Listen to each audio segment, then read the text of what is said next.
वहदहु ला शरीक लहु वला नज़ीर लहु वला अमीर लहु वला रफ़ीक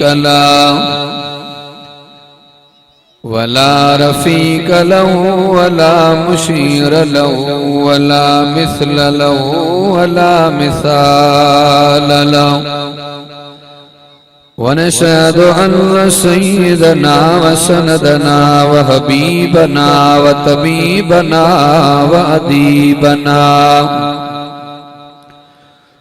वअदीबना वखतीबना वनबीयना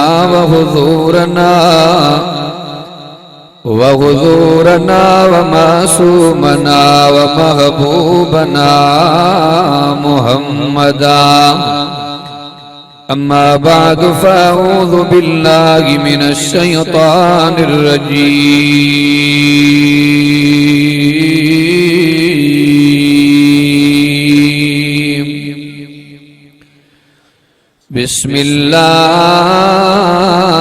बिस्मिल्लाहिर रहमानिर रहीम। व इन कुंतुम फी रैबिम मिम्मा नज़्ज़लना अला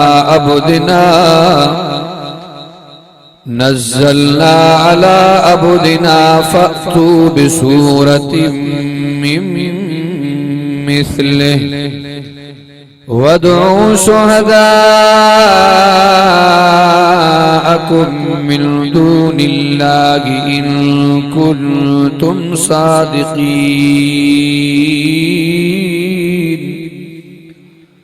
वक़ाल तआला अक़ीमुस्सलात वला तकूनू मिनल मुश्रिकीन।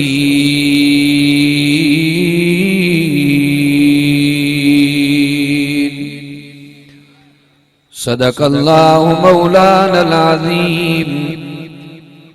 इन्नल्लाह व मलाइकतहु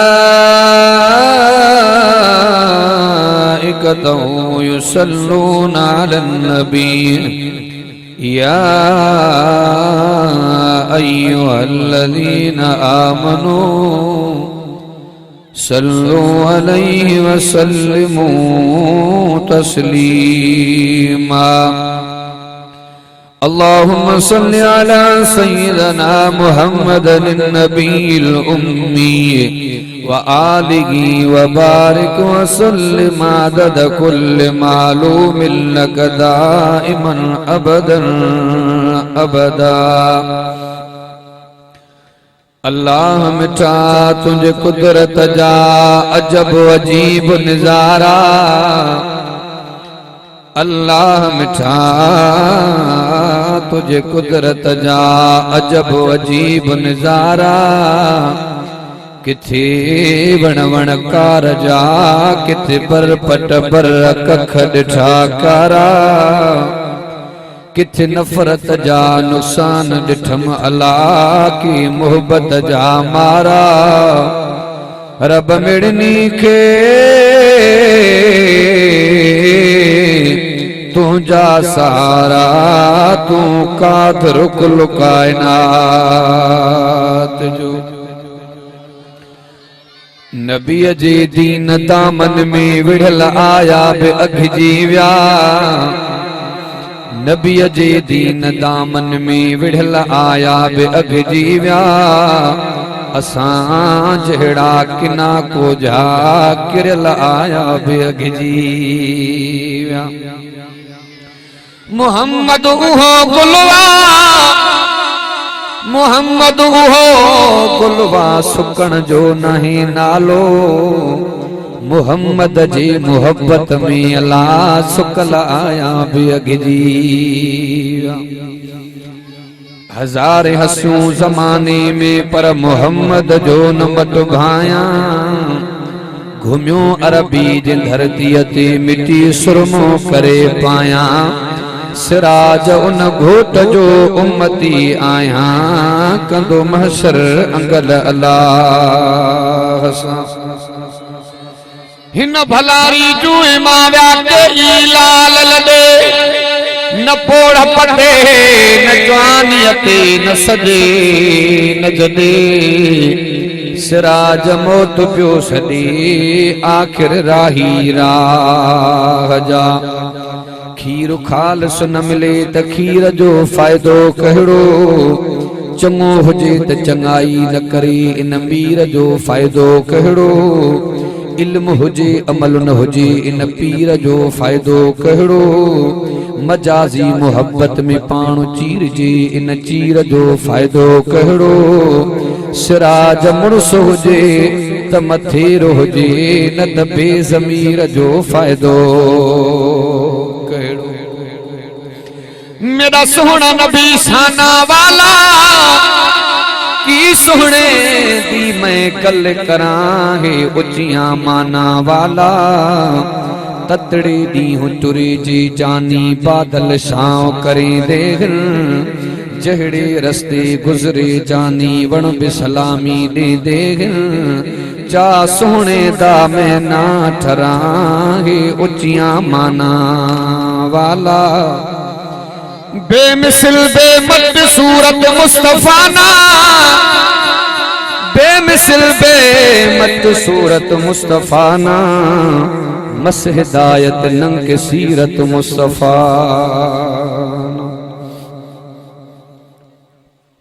काबिल सदे तराम माजबुले तराम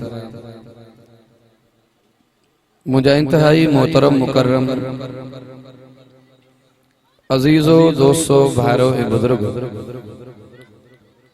मारब करीम जी रहमत हासिल करने जे लाए चंद जुमला अल्लाह पाक जी कलाम मुकद्दस मंजा तिलावत किया दुआई त अल्लाह तबारक व तआला बुधण बुधाइण समझण ऐं समझाइण का बाद रब साईं अवाई असां समूरन के कुरान अजीम जे दसल दग जे मथा अल्लाह तबारक व तआला अमल जी तौफीक अता फरमाए उलमा जी हाज़री अवां दोस्तन जी तशरीफ आवरी साथिन जो जानी माली तावन रब साईं पांजे बारगाह इलाही जे अंदर मंजूर ऐं मकबूल फरमाए पहिरियों मर्तबा गोठ बदलाबाद नज़द हाकिम शाह हाजी रुस्तम साहब बरोई मौलाना फयाज अहमद बरोई दोस्तन जे दावत अदा नजर मोहम्मद फारूकी साहब जे तवस्सु सां पहिरियों मर्तबा कुरान अजीम जी दीनी इल्मी फिक्री महफिल में रब साईं अचण जो मौक़ो ऐं शरफ नसीब फरमायो तादेर जेका घड़ी हिन कुरान वारी कचहरी कुरान वारी महफिल में वेहूं अदा जरूरत अमल जी जन दोस्तन मेहनत करे कोशिश करे टको टको जोड़े एडो कुरान जो जलसो ये महफिल ही मजलिस ही इज्तिमा सिंगारियो सजायो अल्लाह तबारक व तआला दोस्तन जी माल में रिज़्क में उम्र में जिंदगी में बचन में कारोबार में बरकत जो मामलो फरमाए रब साईं अवां जे गोठ के अवां जे कौम के ता क़यामत आबाद फरमाए पाण में एको बदी सुलह जी तौफीक नसीब फरमाए कई तरतीब सां कई दगत इंदा से थोड़ो तवज्जो दोस्त मेहनत करे कोशिश करे कुरान जा जलसा रखना है कोशिश इहा हूंदी आहे त मन को समाज में सुधारो अचे मन न मन को साथी निमाज़ी बणजी पवे कंहिं दोस्त के दीन जी कुरान जी साईं जन जे फरमान जी का गाल समझ में अची वञे पोइ मां ही बि जुमला चवंदो आहियां हालांकि ॾिठो वञे त प्रोग्राम जलसा बि माशाअल्लाह गच पिया थियनि पर असां में अमल कोन्हे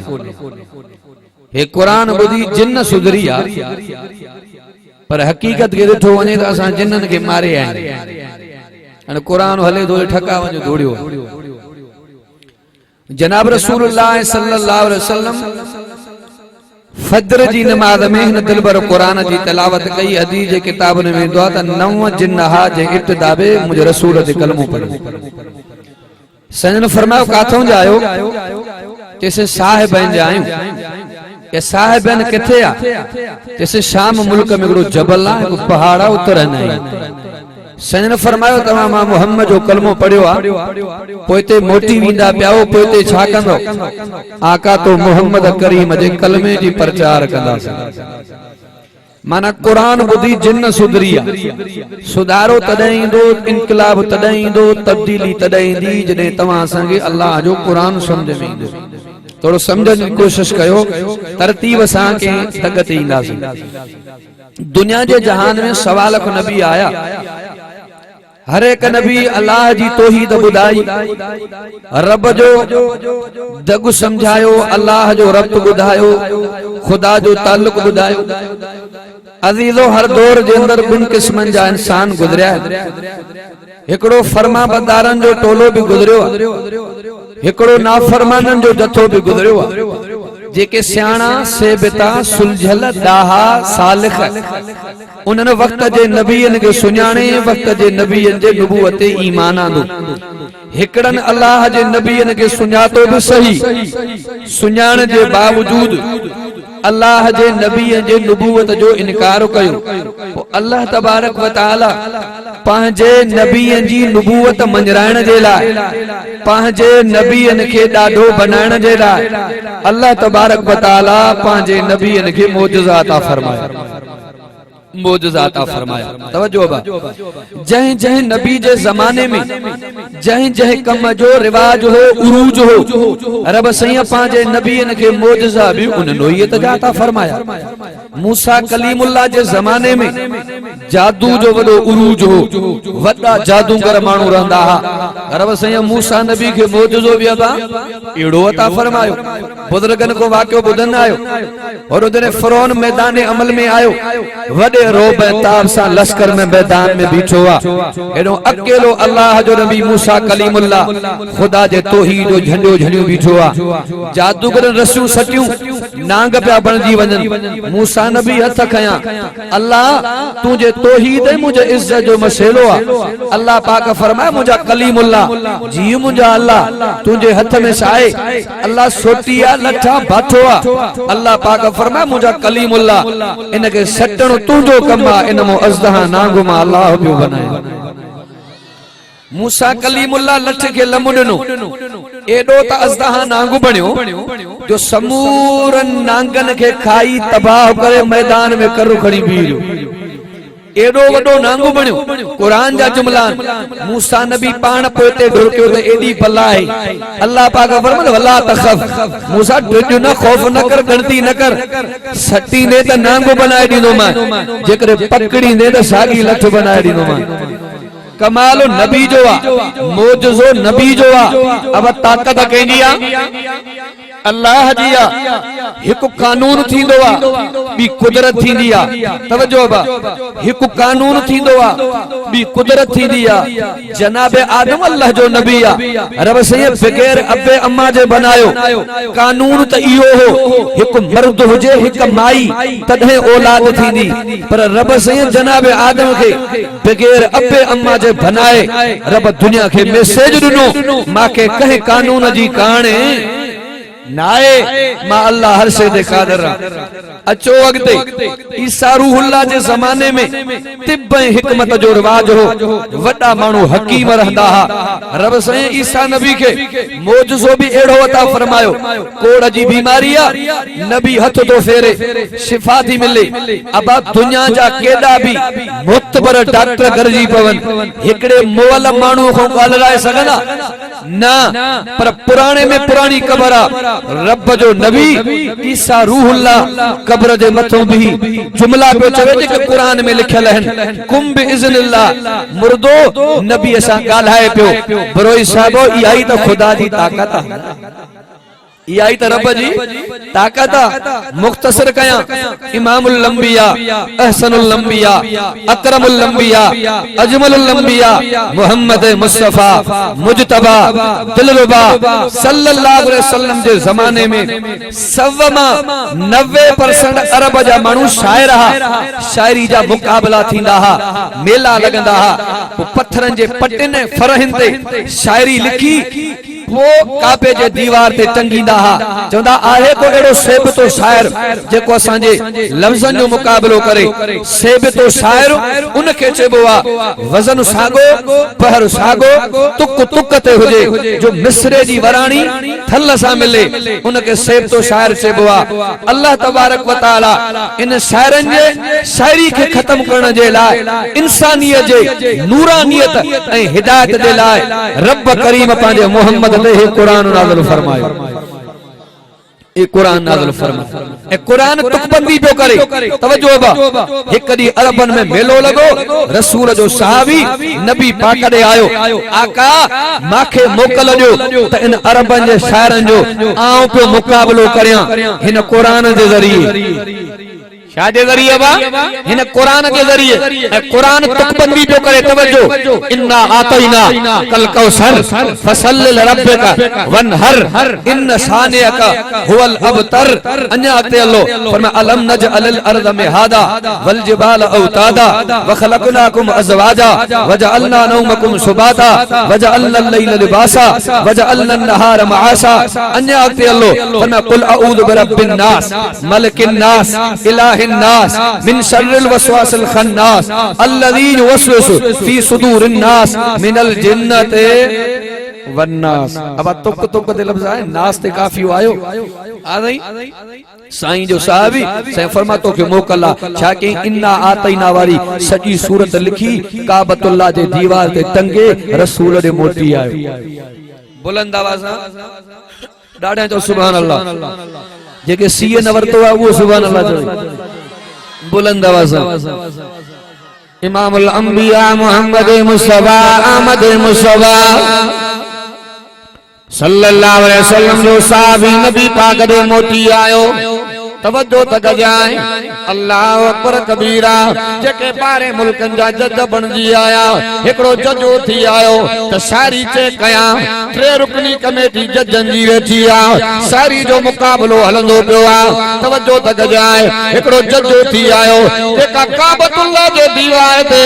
तकियूं लगियूं पयूं मुतालो कंदो पियो आ जेका पेरे नंबर ते तकी लगल आ ॿ टे गलतियूं कढी आयो गोल तारो लगाई इन जे वदन में फर्क आ पहर में फर्क आ काफिये में फर्क आ जरे पढ़ंदे पढ़ंदे वारो आयो रब जे कुरान जो। अब आई को न बता जी हले तू पढ़ंदे पढ़ंदे वारो आयो रब जे कुरान जो काई गलती नजर न आए। तवज्जो तक जाए वो जज वरी बे जज दे वयो के थी सगंदो आ मुजो अकुल कम न पियो करे ज़हन कम न पियो करे अजीब किस्म जा जुमला अजीब किस्म जी तुक बंदी आ वरी ॿियो जजो थी आयो ॿ टे मर्तबा पढ़ियो काई गलती नजर न आए। तवज्जो तक जाए वो जज वरी चीफ जस्टिस के वठी आयो वो मां हीअं बि चवंदो आ जज हा सूरत हिकड़िया सूरत हिकड़िया जडे वडो जज जो थी आयो। तवज्जो तक जाए ॿ टे मर्तबा पढ़ियो काई गलती नजर न आए मुतालो करे चवंदो पियो आ ये के अरब जे शायर जी शायरी नाहे रब जो कलाम रब जो कुरान वो मां प्यार मोहब्बत में जुमला चवंदो आ इज्जत कुरान में आ अजमत कुरान में आ बरकत कुरान में आ रहमत कुरान में आ वहदत कुरान में आ शरीयत कुरान में आ सदाकत कुरान में आ अदालत कुरान में आ सखावत कुरान में आ शुजाअत कुरान में आ रहमत कुरान में आ जन्नत कुरान में आ त इज्जत भी खुदा के कुरान में आ। बुलंद आवाज तवज्जो तक जाए काफर चौंदा पे नऊद बिल्लाह जेको चोंदो पियो आ मोहम्मद कुरान मुझे मथो नाज़िल थींदो पियो आ यो सच्चो किताब न आहे रात जो मोहम्मद कुरान बनाए सुबह जो ऐलान कंदो आ संजन गमगीन थी पया अल्लाह पाक फरमा हबीबा जी मुझा अल्लाह घंटी करण जी जरूरत न आहे अल्लाह तुझे कलाम जो मसइलो आ अल्लाह अजीब किस्म जूं गालियूं कंदा प्यार अल्लाह पाक फरमा हबीब चवे मां अल्लाह चैलेंज पियो कयार मुझा हबीब चवेर अल्लाह सा चवार चवेन जे करे मां मोहम्मद भी अरबिया तमाजी बोली भी अरबिया कुरान भी अरबिया चवेन भला न किताब जड़ो किताब तो बनाए देखायो वा चैलेंज कुरान में लिखी पया बोल रब जो कुरान पर मैं अय्या तू बिमिसल हादल कुरान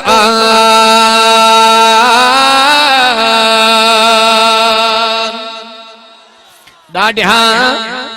अल्लाह पाक फरमा हबीबा माला चैलेंज पियो कयार जेकरे कुरान सच्चो किताब नाए चवे ने कुरान जड़ो किताब बनायो खान गजी आया नवाब गजी आया कामोरा गजी आया अदीब गजी आया शार गजी आया ताहा गजी आया सियाणा गजी आया अकुल जा अकाबर गजी आया इन किताब जड़ो किताब बनाए न सग्या वरी अल्लाह पाक फरमा हबीबा अन्या माला नरमी करे बी पियो चैलेंज कयान खोल रब जो कुरान सूरह हूद में जुमला विचार ना कुल फातू बे अशर सुवर मिसली वरी अल्लाह पाक फरमा हबीबा चवेन सजे किताब जो मुतालबो कयो माल न बनाए सग्या हाने चवेन भला कुरान जड़ियूं 10 सूरतूं त बनायो 10 सूरतूं भी बनाए न सग्या वरी अल्लाह पाक फरमा हबीबा जी मुझा अल्लाह मा अल्लाह अन्या नरमी करे त्री पियो चैलेंज कयान बोल रब जो कुरान फरमा व इन कुंतुम फी रैबिम मिम्मा नज़्ज़लना अला अब्दना फातू बिसूरतिम मिन मिस्ले वदू शुहदाअकुम मिन दूनिल्लाहि इन कुंतुम सादिकीन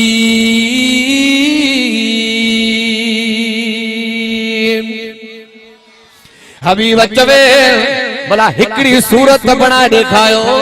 सजो किताब चयो मान न बनाए सग्या 10 सूरतूं चयो मान न बनाए सग्या हिक सूरत चवे न बनाए देखायो न बनाए सग्या वरी अल्लाह पाक फरमा हबीबा चौथी पियो चैलेंज कयान मां अल्लाह तो मोहम्मद करीम दे अरबी जा खाली जुमला पियो नाज़िर कया जेके हुरूफ मुक़त्ता चयो आ जेजी माना जी खबर जिब्रील के भी नाए जेजी माना जी खबर इमामुल अंबिया असनुल अंबिया अकरमुल अंबिया अजमलुल अंबिया मोहम्मद मुस्तफा मुजतबा दिलरुबा सल्लल्लाहु अलैहि वसल्लम भी उम्मत के न बुदाइया जेके हुरूफ मुक़त्ता चयो आ वो केड़ा जुमलान फरमाया हामीम यासीन काफ हा या इंसान हबीब चवे माना त करे देखायो पर माना भी करे न सग्या किया करे सगना कुरान मुझ नबी जो मोजज़ो आ कुरान नबी जो मोजज़ो आ मां तरतीब सां बयान ते ईंदो पियो आ मौजू ते ईंदो पियो आ कुरान नबी जो मोजज़ो आ ये मेराज भी रसूल जो नबी जो मोजज़ो आ तो मां हिय भी चोंदो आ तवज्जो तक जाए अल्लाह वो दिल पर अता फरमायो देखो इज्जत में आला अजमत में आला सिफत में आला इफ़्फ़त में आला जलवत में आला खिलवत में आला जलाल में आला जमाल में आला कमाल में आला प्यार में आला रफ्तार में आला अनवार में आला किरदार में आला प्यार में आला शान में आला मान में आला मैदान में आला उन्वान में आला असा जो मोहम्मद कुरान में भी जो आला ही आला बुलंद आवाज़ा डाढ़ा अल्लाह अकबर कबीरा तवज्जो तक जाए जनाब रसूलुल्लाह सल्लल्लाहु अलैहि वसल्लम कुरान में भी जो आला ही आला तवज्जो तक जाए कुरान नबी जो मोजज़ो आ मेराज साईं जो मोजज़ो आ अल्लाह तबारक व तआला बिन नबियन के भी मेराज करायो बिन नबी जी नबूवत ज़मीन ते आ मेराज ज़मीन ते आ मां मेराज जी तफसील में कोन वेनो खाली के तरीके सा मौजू ते ईंदो पियो आ तवज्जो तक जाए कने जनाब जिब्रील इंदो पियो अर्ज के अल्लाह अल्लाह तुझे मोहम्मद रे इंदो पियो अल्लाह पाक फरमा जिब्रील मेहमानो वडो वणन जो तरीको न अपनाए जाए अल्लाह हुजूर जी सलामी किए दिया अल्लाह पाक फरमायो सत के चीरे मोहम्मद जी सलामी देवनी अल्लाह मां एडो मलाइका सत जे सोराख मो किए गुजर थीनो उलमा उकासी बयान कया अल्लाह पाक फरमायो जिब्रील मुझे मोहम्मद रे भी दो पियो आए पान के क्लोज करे वन जाए नंढो करे वन जाए मोहम्मद करीम दे वणनो आ त वडो थी वणनो ना है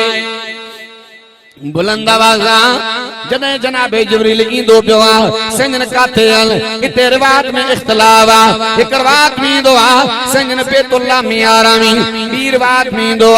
अम्मा उम्मे खानी जे घर आरामी त्री रिवायत में इंदो पांजे घर जे अंदर आरामी पर काथे भी होया मेरा जी शुरुआत मस्जिद को थिया जिब्रील इंदो पियो अल्लाह तू जो मोहम्मद आरामी नालो खनी करे मोहम्मद के पुकारया जिसमें अतर के लोडे करे उठाया अल्लाह पाक फरमा जिब्रील अल्लाह केड़ो तरीको अपनाया मां शौक में चोंदो मोहब्बत में चोंदो शौक में चोंदो इश्क में चोंदो अल्लाह ये फरमायो जिब्रील जी मुझा अल्लाह चप्पद ना थमाए नूर जा चुम कदम हुजूर जा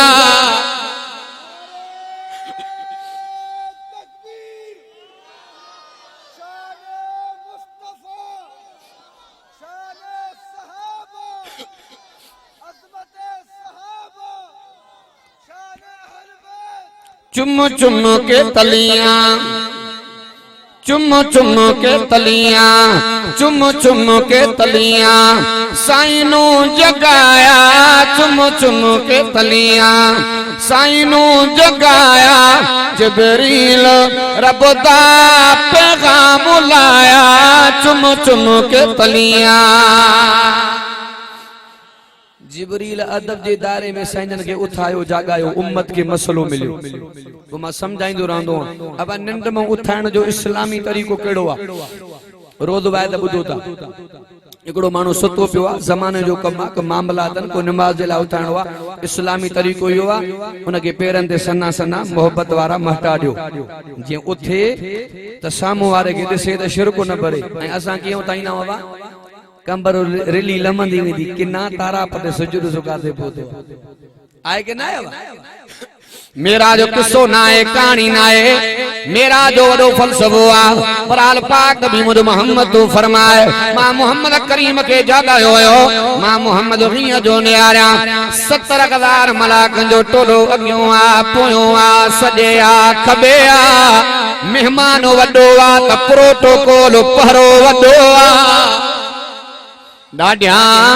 पाक नबी मोहम्मद तो फरमाए मां मोहम्मद करीम के समसम जे खूह ते वठी आया अजीजो इते भी हिकमत अल्लाह तबारक व तआला संजन जे सीने मुबारक के चीराए दिल मुबारक के गडराए समसम जे पानी सा धोराए जन्नत जे प्लेट में रखरायो हिकमत केड़ी आ अजीजो तमा जो न गोठ पुरो नुमा अगर को हज ते विंदो आ उम्रे ते विंदो आ कराची एयरपोर्ट दे एकड़ी सुई लगंदी अब साडे करे जे पाकिस्तान जी आब हवा पांजिया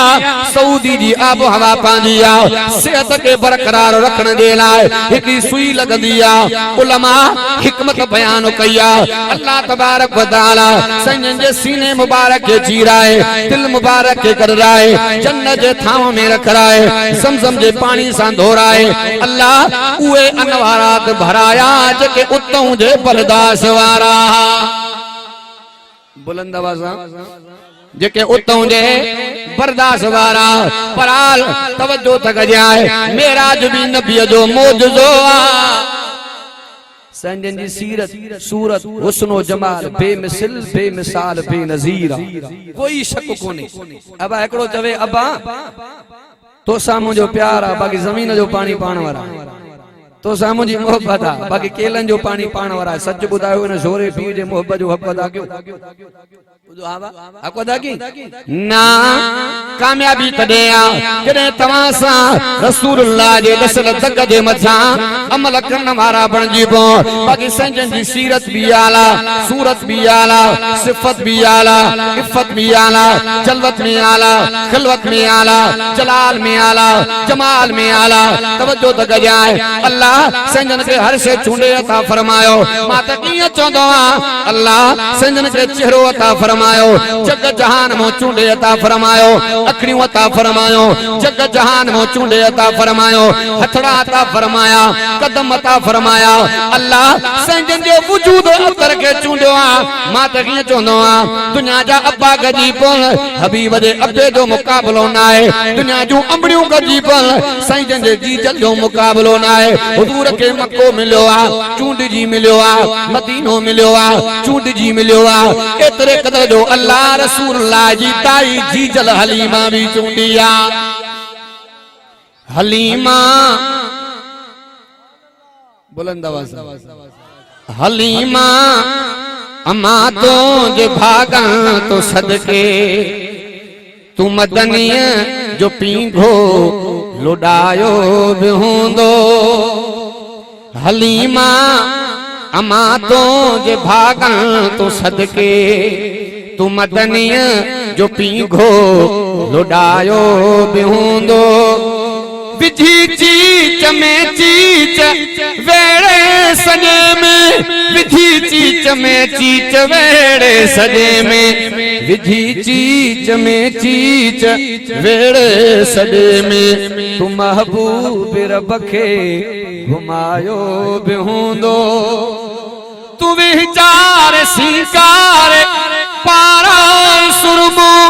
तू विचार सिंगार पारा सुरमो तू विचार सिंगार पारा सुरमो ने खाड़िय खिलो दे खिलायो भी हूंदो बुलंद आवाज़ कुरान मोद दुआ मेरा जो मोद दुआ तरतीब सा के रिजल्ट देंदा दे तवज्जो तक जाए रसूलुल्लाह जो साहबिया हजरत अबू हुरैरा रज़ी अल्लाह ताला अन्हु साहबी तो फरमाए माके भुख जे करे दौरा इंदा बयान झटका इंदा बयान मस्जिद जे दरवाजे ते वेठो हिय जो निहारिया अबू बकर सिद्दीक इंदो पियो अबू हुरैरा तो फरमाए माके दिल में ख्याल आयो कुरान जे आयत जी माना पुछां मन इन बहाने मुझे बुक के समझे सिद्दीक अकबर आयो तवज्जो तक जाए अबू हुरैरा अर्ज़ कंदो पियो साईं कुरान जे आयत जी माना खपंदी जे आयत केड़ी बोल रब जो कुरान फरमा वयुतमून अत्ताम अला हुब्बिही मिस्कीन व यतीम व असीरा अबू बकर सिद्दीक सही माना बुधाए हलिया गया पर तकलीफ समझी वरी जनाबे उमर आया माना बुधाए हलिया गया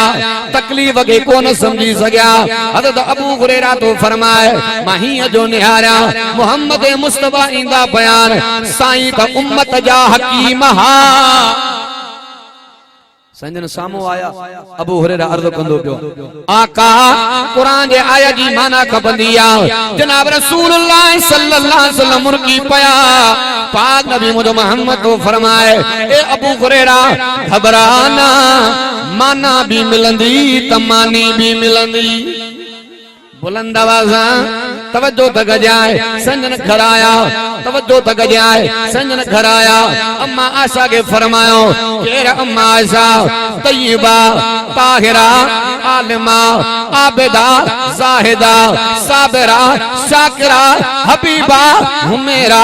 संजन फरमाया आशा जी मुझे आका खाण पीण जे लाइ कुछ आए ना आका खीर जो प्यालो पाक नबी मोहम्मद तो फरमाए आशा खीर जो प्यालो खणी तुझी अम्मा मुझी अम्मा खीर जो प्यालो खणी आए संजन फरमाया अबू हुरैरा जी मुझा साईं असाब सुफा दे 70 ताल बन के वठिया उहे भी पींदा त तू भी पीने अबू हुरैरा साईं तो फरमाए मां सोचा बे प्यालो हिकड़ो आ मुंजी भूख ते भेख निकरी वई आ एक प्याले ते कम काडो हलंदो अब साईं त रहमत जा समरा आदे डाढा 70 ताल तुलबाया अबू हुरैरा साईं तो फरमाए अल्लाह जी कुदरत मां वेठुम भी खबे पासे रा शुरुआत कराऊं थींदी असां वण त लेखो ई कोने सजे या खबे मिड़ई कम हले साईं जा साहब जनाब रसूलुल्लाह सल्लल्लाहु अलैहि वसल्लम फरमायो अबू हुरैरा तक़सीम भी तू पाण कर अबू हुरैरा तो फरमाए प्यालो हिकड़ो आ मां पियाई दो आयो 70 तालब पूरा थिया नबी पाक दे खणी आयो सोना हाने तवा पियो त पो मां पिया पाक नबी मोहम्मद तो फरमाए अबू हुरैरा मां मोहम्मद मुस्तफा सजी उम्मत जो नबी हां जैसे ते सब न पीना मां मोहम्मद न पीनो अज केडो भी कामिल पीरा मुरीद जी ओबर न पीनो खाना नवाब का नवाबा कोम जी ओबर न पीनो हाकिमा रैय जी ओबर न पीनो पर बा मुजा हबीब तुझे सफ्तों कुर्बान रे मर्तबा से न फरमायो इसरब या अबा हुरैरा इसरब या अबा हुरैरा इसरब या अबा हुरैरा अबू हुरैरा तो फरमाए 70 तालब पिया मां भी ढो करे पीतो आ संजन भी पीतो आ हिय जो निहारा त प्याले में करई ना आया कुरान रसूल जो मौजूजो मेराज नबी जो मौजूजो प्याले जो न खुटणो नबी जो मौजूदो मुस्लिम शरीफ जो हवालो तवज्जो तक जाए जनाब रसूलुल्लाह सल्लल्लाहु अलैहि वसल्लम लकड़ मुबारक पत्थर ते रखी पान संग ने फरमायो ए उहो पत्थर आ अना मां मोहम्मद मुस्तफा नबूवत जो ऐलान न कयो यो पत्थर मां मोहम्मद के सलाम कंदो ए उहो पत्थर आ मां मोहम्मद अज भी सुञाणा पियो अजीजो पत्थर जो सलाम करण नबी जो मौजूदो आ बुखारी शरीफ जो वाक़ियो आ काफर चौंदा बयान मोहम्मद सच्चो नबी आ चंद के टुकर करे देखा असा मनण जे ला तैयार दुनिया बकवास कंदी पई आ के मौलवी पुराना किस्सा बुधाए दिमाग खराब कंदा बयान बाबा अंग्रेज वडी तरक्की कई आ दलील केड़ो आ जे अंग्रेजन जा माणो चंद ते पौधा सादो त नाए चरियो त नाए अंग्रेजन जी केड़ी तरक्की आ त जो रसूलुल्लाह जी आ तरकियात साईं दिया तू चंद ते पहुचण जी गाल कंदो पियो आ नबी इशारो करे चंद के चीरियो आ चंद मोहम्मद के कदमन में आयो आ तरकियात जो रसूलुल्लाह दिया अबू जहलायो मुठ बंद कयूं बीठो आ मोहम्मद सच्चो नबी आ बुधा मुझे मुझ में साए मुझो दिलबर नबी मोहम्मद तो फरमाए मुझो सरवर नबी तो फरमाए मुझो अनवर नबी तो फरमाए अजमल नबी अकमल नबी तैयब नबी ताहा नबी जनाब रसूलुल्लाह सल्लल्लाहु अलैहि वसल्लम फरमायो अबू जरा तू या गाल कंदो पियो आ पर जेकर मुठ वारी शइ बुधाए त मोहम्मद केड़ी हसिया ओ मां न के पांजे सिटन में जोड़ियो आबा मुजी मोहब्बत आगड़ी शायरी मां पाण कंदो बमड़े हेडे भी हलंदो आ बुलंद आवाज अबू जेलन सुन नबी खां केडा सवाल क्या दई जवाब जे जानिए केडा कमाल क्या मुठ में बुधाए चाहे जे तू पको नबिया पत्थर ने चयो मुठिया मां सोहना सचो नबिया अबू जहल जा इरादा अबू जहल जा इरादा पत्थर पला लुक्या बुलंद आवाज़ा चंद के जीण नबी जो मौजूदो आ तवज्जो तक जाए रिजल्ट ते इंदो पयो आ जंग खंदक जो मौको आ तवज्जो तक जाए नबी पाक जो सहाबिया आका दे आयो सैमा के एडी त भूख लगी आ कुर्तो जो परे करे पेट सा पत्थर बदो पियो आ जनाब रसूलुल्लाह सल्लल्लाहु अलैहि वसल्लम पांजो कुर्तो मुबारक जो परे कयो सैं जन के पेट मुबारक सा हिक खां पत्थर बदल हा हज़रत जाबिर तो फरमाया मां यो मंजर ॾिठो मुझे पैर न मूं ज़मीन छॾाए रसूल जा सहाबा त वाह वाह पर सहाबियाणी भी सहाबियाणी हज़रत जाबिर घर आयो घरवारी के वारो कर संजन के एडी तो भुख लगी आ पत्थर बदलन तवज्जो त गजाए घरवारी चोंदी पया उन साईं जन के दावत करया जवन जो अटो भी मौजूद आ बकरी जो ले लो भी बीठो आ मां तैयारी पई कया साहबी आयो अर्ज कंदो पिया आका मां तमा जी दावत पियो कया एको अमा जो उहो गुलाम जेके पत्थर बदलला ए अमा चंद उहे गुलाम जेके तमा पसंद फरमायो हजरत जाबिर पुठी दिनिया सजन 1400 सहाबा में ऐलान फरमायो यारो सब तैयारी वठो सब जी मानी जाबिर जे घर पई पचे बुलंद आवाज हजरत जाबिर तो फरमाए मां अधूरी तैयारी के बारन चयो सुध समाज लईया हजरत जाबिर तो फरमाए हजरत जाबिर साईं जो अचे दिसे तो 1450 सहाबा मानी जी तैयारी में वेठा घर आयो घरवारी के जे कम तो चढ़ी हो पांजी तैयारी मुख्तसर साईं ने सब में ऐलान फरमायो आ नहीं तो साहब यानी चौधी पे जाबिर तो साईं ने के कन्न मुबारक में बुधायो सही तो साजी तैयारी मुख्तसर आ कि मां साईं ने के बुधायो बुधया साहब यानी जा जुमला तो मुर्स के चौधी पे जाबिर पो तकड़ न कर मोहम्मद जाने तो मोहम्मद जी जमात जाने बुलंद आवाज साईं जन आया तफसील में न पियो वञा पांजो लोहा बेदन कढी करे अटे में भी विधो आ भाजी में भी विधो आ हजरत जाबिर तो फरमाए 1400 सहाबा खाइया मुझे बच्चन भी धो करे खादो आ हिया जो निहारा न अटो घट थियो आ न भाजी घट थिया इहो भी साईं जो मौजूद यो भी साईं जो मौजूद पर आल तवज्जो दग जाए दिलबर नबी जी गुलामी कर हिते भी कामयाबी आ उते भी कामयाबी आ तवज्जो दग जाए जैसा नबी मोहब्बत कया उन सा मोहब्बत करनी आ जेको नबी नफरत कया उनको नफरत करनी आ जेका रसूल जोड़ो आ जुड़ी पोणो आ जेको नबी जोड़ो आ जुड़ी पोणो आ जेका हुजूर जी पसंद आ उहा पांजी पसंद बना जेके नबी ठुकरायो आ उनके परे करणो आ या रसूलुल्लाह जे मोहब्बत जी तकाज़ा है अब गार खान नबी नफरत कई गार खान ए असा जे सीधे 10 15 एक बे के सरड़ा न जाऊं तो यारी पकी कोनी आए के ना एड़ा भी साथी मिलना जे जो यार सा गद चाय पीती पर मारो यारो मुंड में नोयो मना पंज न ठोके आए के ना गार खाए इमाम लंबिया नफरत कईया साईं जो साहबिया हजरत जाबिर बिन सलीम रज़ी अल्लाह तआला अन्हु साहबी तो फरमाए पाको कदे कदे तिखा जुमला निकरी वींदा पाक नबी मुझे हुजूर फरमायो हे जाबिर बिन सलीम गुथा लफ्ज़ न कढंदो कर इन ॻाल्हियुनि खां मां मोहम्मद के नफरत आ हजरत जाबिर बिन सलीम तो फरमाए मुझी जिंदगी गुजरती रही वरी कार जा जुमला ज़बान दे ना आया एक बे नंबर ते अब गाने खां भी नबी नफरत कई वडा भी वेचाओ पुराने दौर में मानू ढगन ते दांतन ते हर रकाइंदा 5-5 10 जोटरा सजी खबी बिस्मिल्लाह जी तवार दा शुरुआत तेरी त बरकत भी हुई हाने भीतर भीतर दे लानत दी वसे कर गानन जो बरराड़ तो आए के ना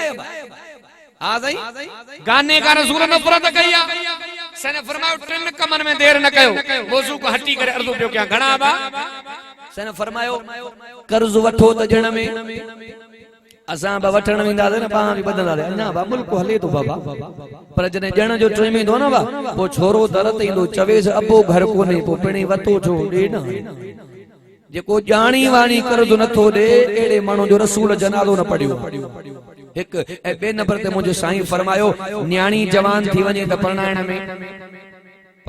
बा देर न कजे ए असा इन कमन में देर करना ही वना एड़ा भी साथी मिलना मोले साहब तू तकड़ दो करे मां जे जे नाले न्याणी कया ना पेरन ते न बीठो आजा तू जहाज ते चाड़ी दे आवा असा मुसलमान असा जो ईमान है खुदा जो कुरान सच्चो है रब तो फरमाए गुरबत में निकाह तू कराए सा अमीर मां बनाए जणवारो केरा बा केरा ए शादी रसूल जी सुन्नत पर सुन्नत जे मौके ते कंजर कंजरियूं न चाहे लखे रुपया लुटायो न राहे खुदा न राहे रसूल सच बुधायो रब रादी या नाराज आवा असा कनाई ना अब शादी खुशी जो मौको मां पांजे पन्नुआ के जो एकड़ो मिसाल लीनो इन मोबाइल सा असा मौलवी ने भी घट न कई मां वेठो हुजां प्रोग्राम जी तैयारी हुजे मोबाइल मांखे हथ में हुजे हिकड़ी शादी जी जंजम गुजरी सुजुकी हुजे मथो इको साउंड फुट पेरी ते हमरा बीठो हुजे सुन्नत माखो वदी हुजे इए पे नचे मां चवन निभागो किरी न पवे है ना बा को मांखे मोबाइल हथ में बजो फोटो त कढांस वेजो आयो जूम जो कम तो निभागो मुंजो भी यारो निकरी फोटो तो मां कढियो मां तकरीबन खतीबन संगत वडा जलसा कंदो फोटो गडी मां व्हाट्सएप के मां मगरिब जी नमाज पढ़ी बीठा से मां काल के मां के अब्बासी साहब तू भी दिसे पे मजो दिसाए को त जबरदस्त पे झुमर पाए अरे सौली तई आ गाल तो के ठहे थी एढ़ाई मानू दाढ़ी वरन जे ला टिको था बन जा को मां के जे मौलवी साहब वाइजी मौलवी या मुर्दे को ने भी नालो न खण जाए अरे बिना या गाल तो के ठहे थी जैसे जोर डाढो न पर से फोन पयो मुडन मजो इयो ही त भंडणो आए के ना ओलन साहब फरमाइंदो आ शादी जे मौके ते को भुत्तो भारी कुरान जो जलसो कोन रखंदो को मनुष्य मानू रखंदो आए के ना ट्रेन नंबर ते मुझे साईं फरमायो नमाज जो टाइम थी वने त पढ़न में बा देर न कजे जलसन जो मकसद नमाज जलसन जो मकसद साहिब नमाज माल में बरकत ना है कारोबार में बरकत ना है को मामलो आ को मसलो आ हल्लो रब जी नमाज तवज्जो तक जाए मुझे नबी जो सहाबिया हते अनस रजी अल्लाह तआला नो नबी पाक दे आयो आका कुर्बान वन्या मुझे माल में बरकत ना है खज जो बागा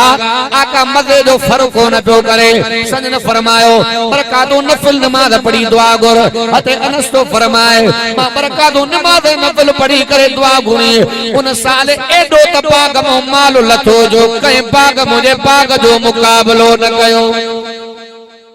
पतो पे तो बरकत भी नमाज में आ ऐसा न फरमायो बेनमाजी जो हशर उबई बिन खलफ सा थीनो के जाबा उबई बिन खलफ सा थीनो पाक नबी मोहम्मद तो फरमाए जहन्नम जो अज़ाब बिन किस्मन जो आ एक वक्त में वद अज़ाब जो घट में घट अज़ाब पाक नबी इमामुल अंबिया जो फरमान मुझो साईं तो फरमाए जहन्नम में वडे में वडो अज़ाब उन के थीनो जेको नबी के कत्ल करे या जेके नबी कत्ल करे उन के वड में वद अज़ाब थीनो तवज्जो तक जाए एडो जानी के अज़ाब न थीनो कातिल के तकलीफ एडी न मिलनी जेका इन के तकलीफ मिलनी वडे में वडो अज़ाब इनी मानू जे लाए माना बेनमाजी जो हशर उबई बिन खलफ सा थीनो ए उबई बिन खलफ वो जालिम जेको रसूलुल्लाह जे तलवार सा जख्मी जो इन ते उनी जो मौत जो आ सन फरमायो घट में गड़ सदा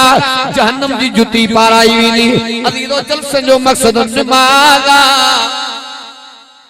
दुखी गड़िया हल निमाल अबू बकर सिद्दीक तो फरमाए जंगे बदर जे अंदर असा जो इयो गरीब हालो केवड़ तलवार त तीर नाए केवड़ तीर त तलवार नाए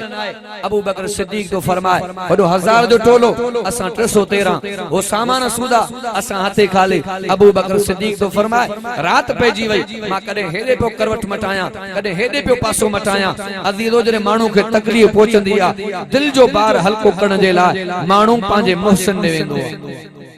अबू बकर सिद्दीक तो फरमाए बाके दिल में ख्याल आयो इसान इन टेम ते मुजा साईं छा प्या कन सिद्दीक अकबर तो फरमाए मां साईं जे खीमे मुबारक उठी आए खीमे जे मुंह में रसूल जे नबूवत वाली चादर पे लटके चादर के परे करे झाती जो पातम इसान त मुजा साईं रब जी नमाज सब अबू बकर तो फरमाए मां पांजो पान के पे चवा सिद्दीक घबरा ना गणती न कर अल्लाह पांजे पैगंबर जा सजदा न मोटाई दुनिया दिठो जंगे बदर में 70 काफर कत्ल था 70 कैदी बणया जंग पूरी थी वई साईं साहब के घुरायो पण से ने फरमायो यारो ॾियो हवाल जंग जा मरहला की गुजरिया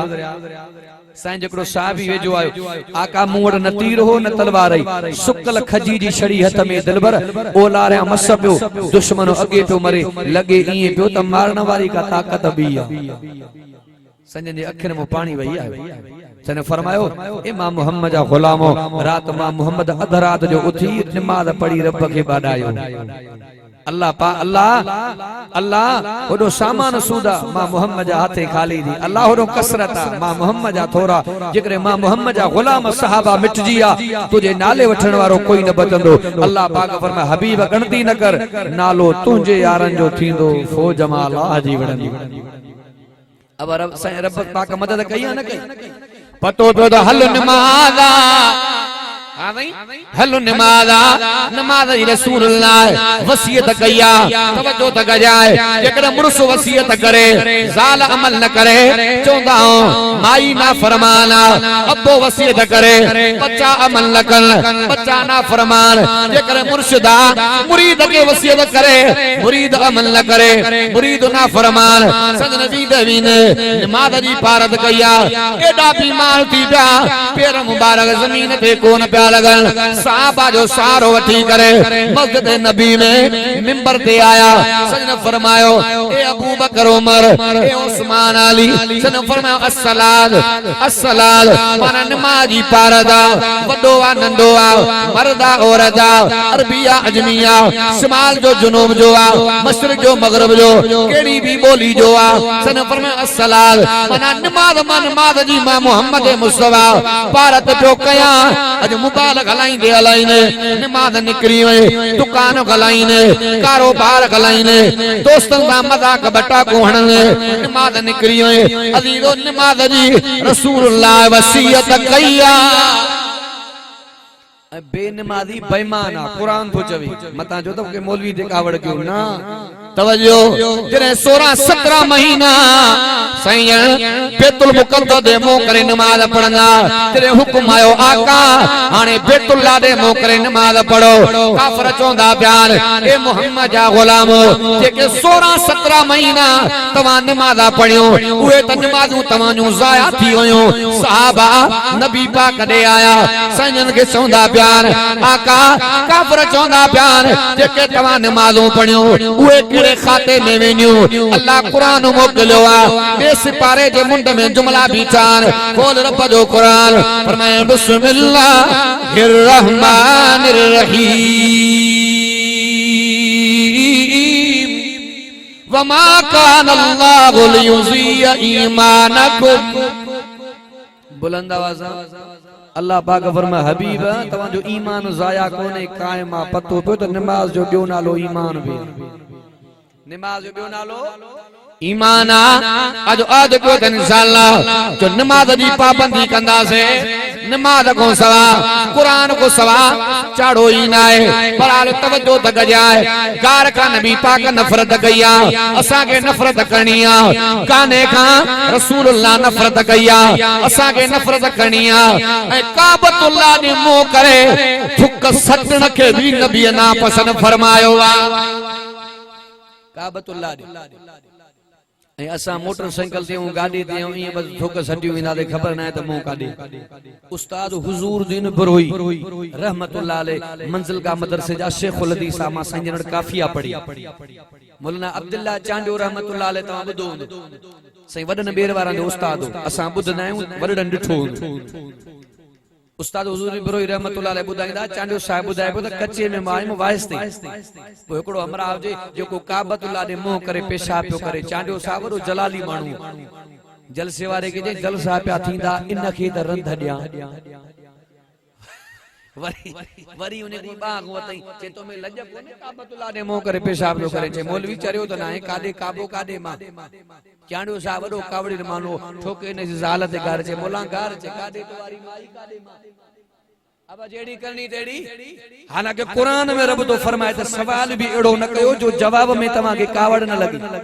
असा एड़ो सवाल कणींदा दे न हितों जो फायदो न उतों जो बाबा मसला उए पजो जो जायज नाजायज हलाल हराम जेमो फायदो थे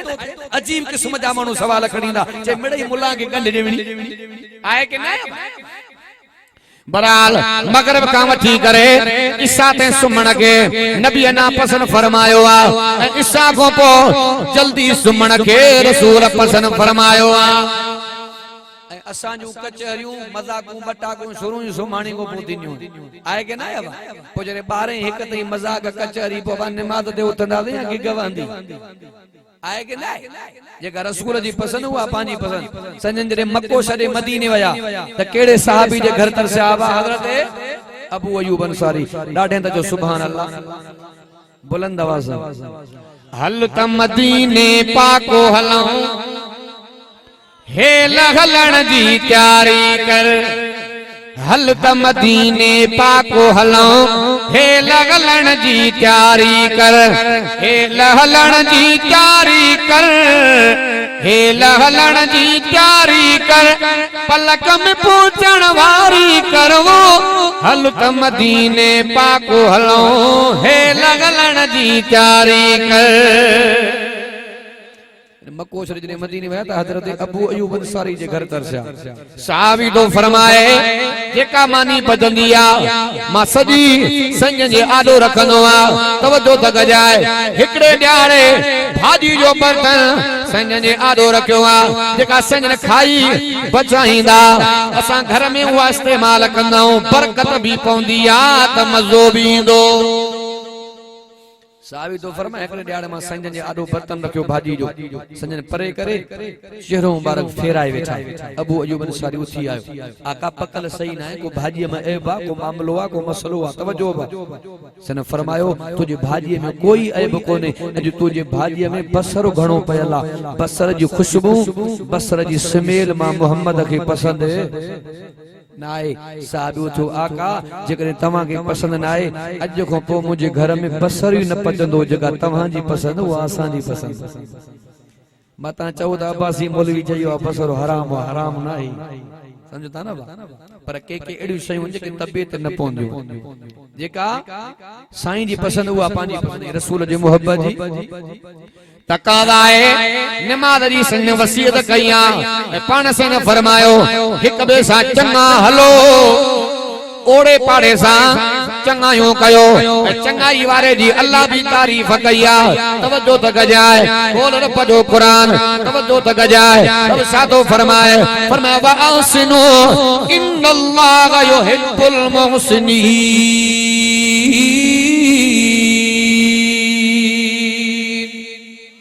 रब तो फरमाए जो को चंगाई कंदो चंगाई रा कम कंदो पेरे नंबर ते मालना उन सा प्यार मोहब्बत कंदो रब तो फरमाए मान सा मोहब्बत कंदो ए बे नंबर ते फरमाए इन्न रहमतल्लाहि करीबुम मिनल मुहसिनीन बे नंबर ते रब तो फरमाए इन माने जे मथा मा रब जी रहमत हुंदी आ पाण हिया भी चवंदा हूं त जेड़ी करनी तेड़ी कर भलाई त थे भलाई जेड़ी करनी तेड़ी भरणी याकूब अलैहिस्सलातु वस्सलाम रब जो नबी आ अल्लाह जो नबी आ हर तरीके से अल्लाह से इन नबी के माला माल फरमायो पर पुटन झेड़ो क्यों झेड़ो माना तबाइया झेड़ो माना सुकून खदो पाक नबी मुझे मोहम्मद तो फरमाए अगर केजो केसा झेड़ो थी पवे तनादो थी पवे भले हक ते भी आए डोह भी अगले दिया पर तरे भी रब दे रजा खातर हथियार के फिटी करे इन दे जन्नत जो मां मोहम्मद जामिनो सन फरमान जी जन्नत जो मां मोहम्मद हो जामिना यूसुफ अलैहिस्सलातु वस्सलाम भारन झेड़ो कयो यूसुफ नबी सब्र कयो तवज्जो तक जाए भारन सब्र न कयो अल्लाह अकबर कबीरा यूसुफ अलैहिस्सलातु वस्सलाम के अल्लाह भलाई जो बदलो सोनो दिनो तवज्जो तक जाए यूसुफ नबी के अल्लाह वजीर खजाना बनायो ओ एडा त सुन्या बनदी आ जो यूसुफ जे दरबार में खैर वठण आया अब जेड़ी करनी तेड़ी यूसुफ अलैहिस्सलाम भलाई कई दसलो भलो मिलो मूसा कलीमुल्लाह दे हथ मा एकड़ो इस्राएली मरी पियो नबी के नबूवत जे करे ताकत थींदी आ एकड़ो वाक्य होंदो आ साईं जने मक्के माके जगह तो गुजरिया एकड़ो हमरा जे बकरियूं बेचारे थुलो जे तुधो सने फरमायो तू बकरन चारण में लगो पियो तो खबर ना है त आखिरी नबी मोहम्मद मुस्तफा दुनिया जे तख्ते ते पहुंची चुको वो नबी माया जे मुस्तफा जे करे तू वाकई नबी आ मां मक्के में मल्ल विड़ंदो आ पेरे जोड़ जो मल्ला मां सा मल्ल जो जोड़ो कर जे मारे में त कलमो पढ़ंदो सा जनाब रसूलुल्लाह मल जे ला तैयार था साहबी अर्ज़ कंदो पियो आका तमा कदे मल विड़ी न आहे तमा जे इज्जत जो मसलो आ इमामुल अंबिया मुर्गी पया सन फरमा खबराना अल्लाह पाक फरमा हबीबा संदरो तू करे सत्ता कदमा अल्लाह जी हलमी नबी के नबूवत जे करे भी ताकत थी दिया सने फरमाया घणियों मल्ला वणन जैसे एक सने फरमाया पको रह जाए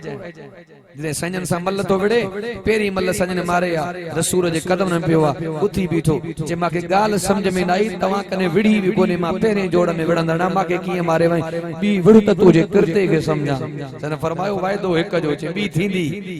संजन बी मल्ल मारन था रसूल जे कदम न पियो अखन मो पानी पियो रही चोंदो बे ए मोहम्मद